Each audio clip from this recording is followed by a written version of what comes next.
এইটাই হলো একদিকে রোজা, আরেকদিকে হলো পূজা। এই রোজা এবং পূজা মিলে বাংলাদেশ, রোজা এবং পূজা মিলে ভাটি বাংলা।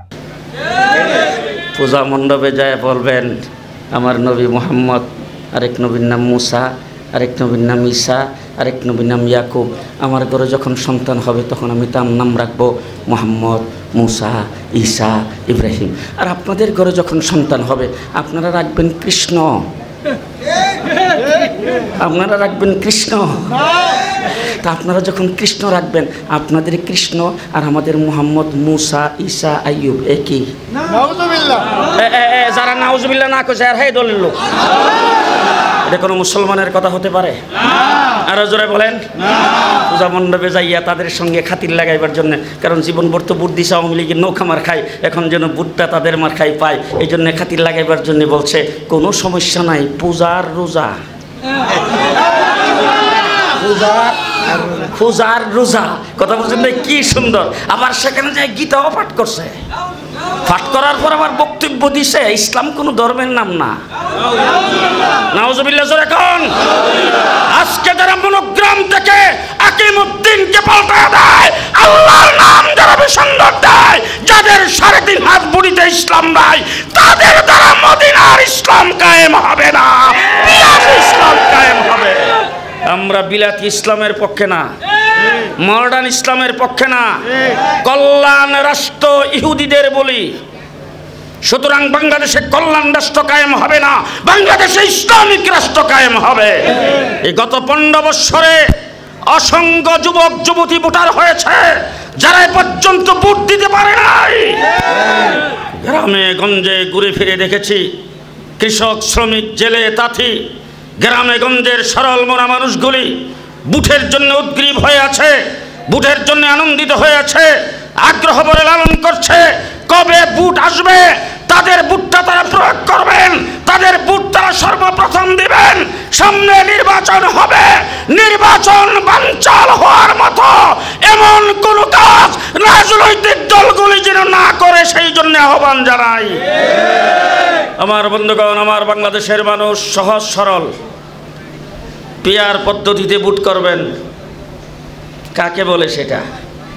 আপনারা যারা এখন এখানে আগমন করেছেন, মুনির সাহেবের চেহারা দেখতেছেন, ওনাকে দেখে আসেন নাই? ওনাকে দেখলে আপনাদের যোগ্য মনে হয় নাই?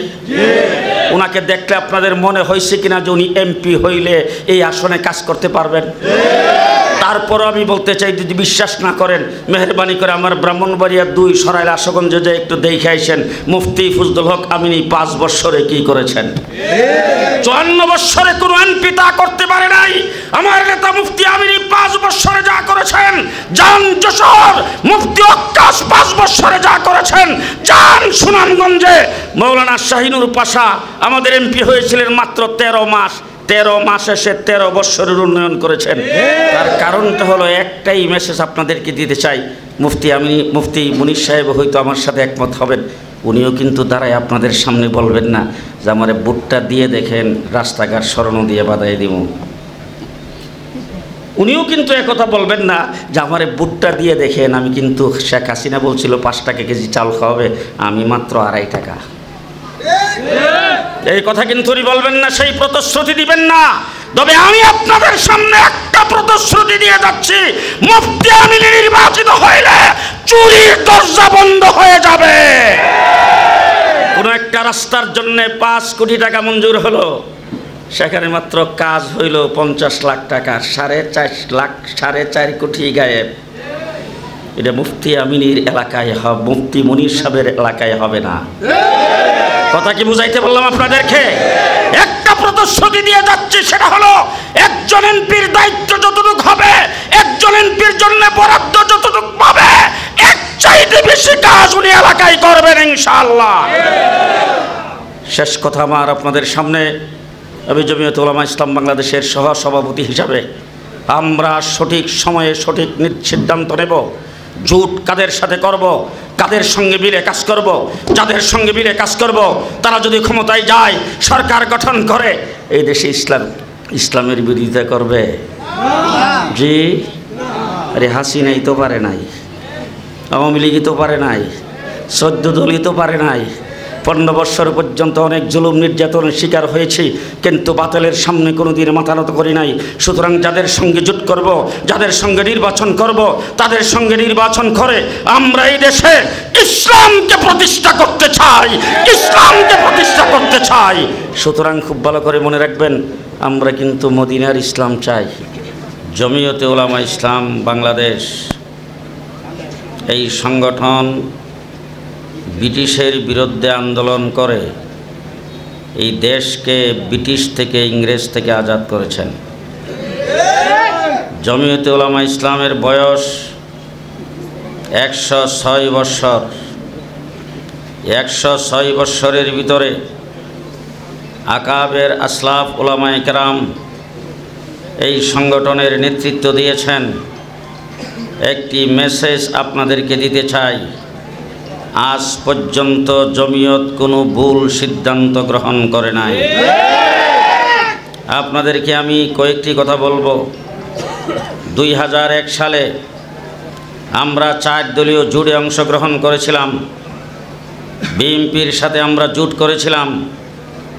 আমরা একা সিদ্ধান্ত গ্রহণ করি নাই। তখনকার সময়ে বাইতুল মুকাররমের খতিব আল্লামা উবাইদুল হক রহমতুল্লাহ আলাই, হাটাজারি মাদ্রাসার মুহতামেম আল্লামা আহমদ শফি রহমতুল্লাহ আলাই, বাংলাদেশের গ্র্যান্ড মুফতি আব্দুর রহমান ফকিহুল মিল্লাত রহমতুল্লাহ আলাই, হাটাজারি মাদ্রাসার বড় মুফতি সাহেব মুফতি আহমদুল হক সাহেব রহমতুল্লাহ আলাই সহ বাংলাদেশের অরাজনৈতিক শীর্ষস্থানীয় উলামায়ে কেরামের কাছ থেকে লিখিত ফতোয়া গ্রহণ করে আমরা 4 দলীয় জোটে অংশগ্রহণ করেছিলাম। আজকেও জমিয়তে উলামা ইসলাম বাংলাদেশের সমস্ত উলামায়ে কেরামের সাথে, রাজনৈতিক অরাজনৈতিক সকলের সাথে মত বিনিময় করছেন। আমরা সঠিক সিদ্ধান্ত নেব। এই সিদ্ধান্তের বলে এই দেশের মাদ্রাসা, মসজিদ, আলেম উলামায়ে কেরাম যারা গত 15 বৎসর পর্যন্ত নিরাপত্তাহীনতায় ভুগেছেন, মসজিদের ইমাম নিরাপদ ছিল না, মসজিদের খতিব নিরাপদ ছিল না, ওয়াজ মাহফিলের স্টেজ নিরাপদ ছিল না, মাদ্রাসার মুহতামিম নিরাপদ ছিল না, সেই অনিরাপত্তার থেকে আমরা এই দেশের স্বাধীনতা অর্জন করেছি। বিপ্লব 2013 সালে শাপলা চত্বরে রক্ত দিয়ে আমরা বিপ্লবের সূচনা করেছিলাম। আজকে পরিষ্কার ভাষায় বলে যাচ্ছি, 2013 সালের শাপলা চত্বরের রক্ত যদি না হতো, 24-এর গণঅভ্যুত্থান হতো না। 24-এর ছাত্র জনতা যারা লড়াই করেছেন, জীবন দিয়েছেন, আহত হয়েছেন, জানমালের বাজে লাগে যারা রাজপথে ছিলেন, আপনাদের সকলকে ধন্যবাদ জানায় বলতে চাই, আগামী দিনে রাষ্ট্র গঠন করতে হবে, ফ্যাসিবাদ আর দুর্নীতি যাতে না আসতে পারে। সংগ্রামী সাথী ও বন্ধুগণ, শেষ কথা বলতে চাই, দেশের আপনারা যারা একটু বয়স্ক, যারা গত 15 বৎসর আগে, 20 বৎসর 30 বৎসর আগে যারা ভোটার হয়েছেন, গত 15 বৎসর আপনারাও ভোট দিতে পারেন নাই।